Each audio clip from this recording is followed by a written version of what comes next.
Hey everyone, let's do this practice problem 1.2 from CSWA. Alright, so last time I didn't show you guys how to change the units, so let's show you how to do that first. There's a couple ways you could do it. The first one is settings here. I am in Solidworks 2024. I know it's a little outdated, but I think none of this has changed in the newer versions. So you go to units, you change from inch, pound, seconds to millimeters, grams, seconds. Here you just click on it, hit OK. Second way to do it is you go down here to the bottom right, you change this from IPS to millimeters, grams, and seconds. So we'll just leave that there. Alright, so we're doing this part. I'm going to sketch this out, just do the full outline here.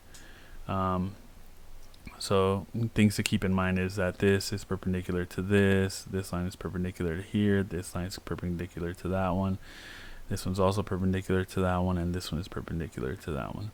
And then these are collinear, so we'll make sure to add that constraint there. So I'll do all of this first, the full outline first, and then I'll come in and add just this line and this line so that we can have two separate contours. Alright, so let's get into it. I'll do extrude boss base. We're putting our axis on the bottom left, but also on the back part of this. So yeah, so let's just start sketching it. So we'll go from here to here. We'll go up. And as you can tell, I'm not really paying too much attention to where I set these lines, but just kind of getting them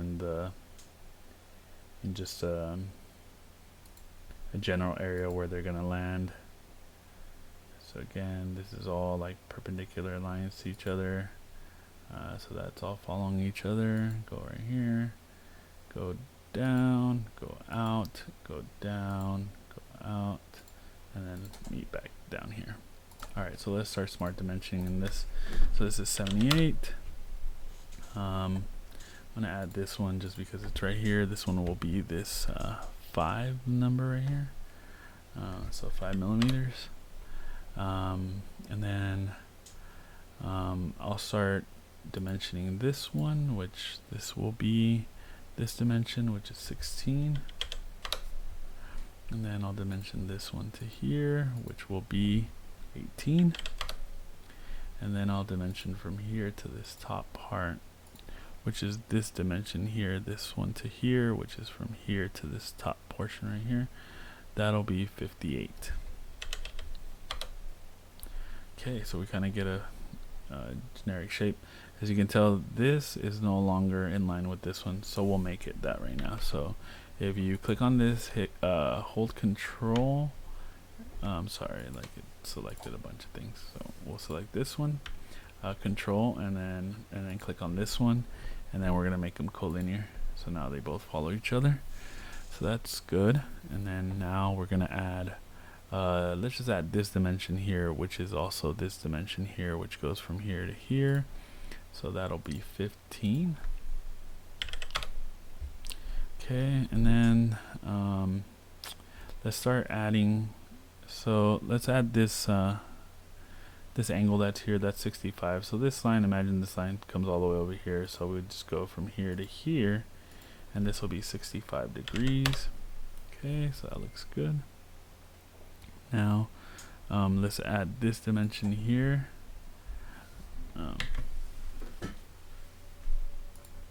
So this one will be 24 millimeters. I really push this one here, so let's do here, and then this one will be 16. Okay, so that kind of gives everything shape, and so the only thing that I have left is this blue line here, which is the distance from here to here. So just select this one here at this angle, and that's this dimension here, so that's 36 millimeters. And so now I have that shape there.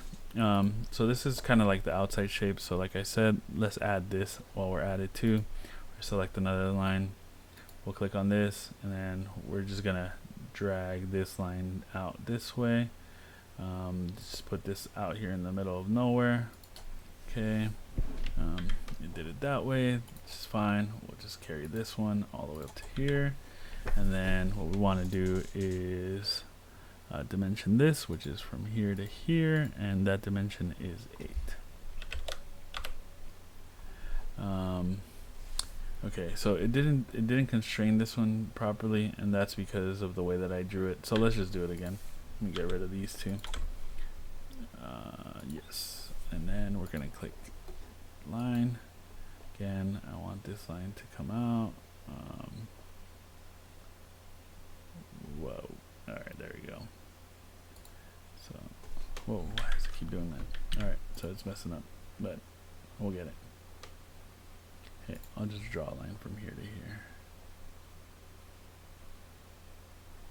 Wow. Why does it give me a hard time? Okay.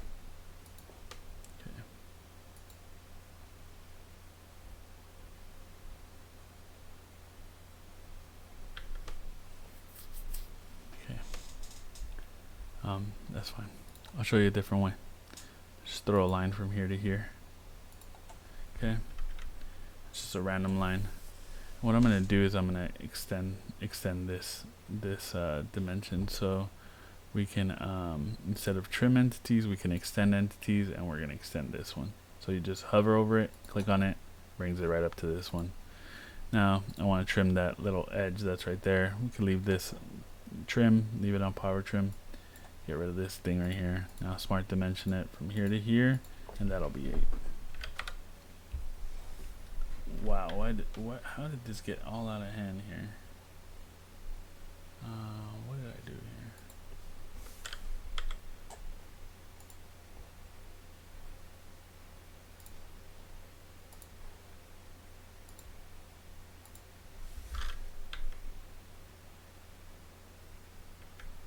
I see what it did.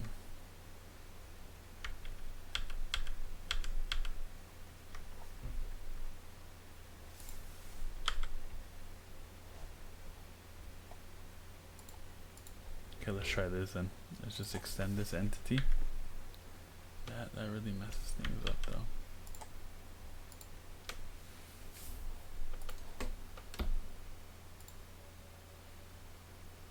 Alright, it's all good. Let's just do this then. Just gonna throw this randomly in here and then go out to here. And then I already know what this dimension needs to be here, right? So this just needs to be also a 65-degree angle to here. So this is a very weird way to go about it, but we can get it done. So this one just needs to be 8. Alright, and so now everything is constrained. Normally you should be able to just click this and drag it out, and it should follow this line right here. There's might be something a little weird that I did on this one, so it's fine. Smart dimension, exit it.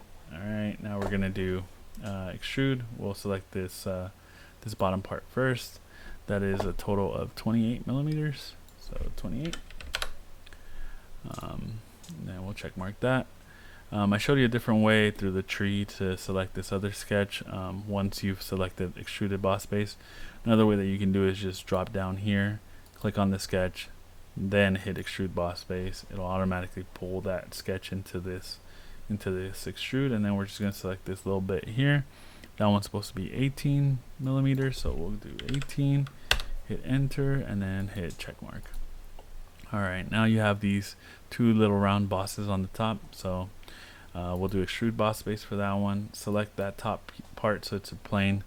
Want you to do center line, so let's do center line, and then we're gonna put a center line in the middle of this this block. So this is a construction line, and then now our circles can sit on that line itself. So we'll just place them randomly here, and then we're gonna smart dimension them. So from the edge, it seems like it's 7 millimeters. It says typical, so it's the same thing on both sides. So we'll go from here to here, that'll be 7. From here to here, that'll be 7. And then each circle is 6 millimeters, so we'll do 6. And then from here we'll do 6. So I'll show you a different way to do this later if we have multiple circles like this. So then we exit the sketch, and then we're gonna extrude them a total of 6 millimeters. So we'll put 6 here, and we're gonna do check mark, and that is our part. I think we got everything on there.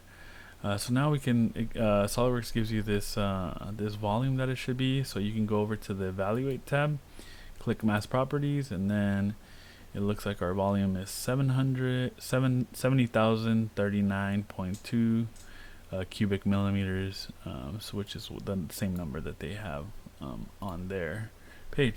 So that just means we did it properly. So yeah, hope this helps.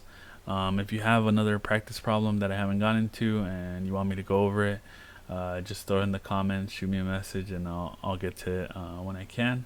Yeah, this thing gave us a little bit of a hard time on this one line, but hey, you make it through.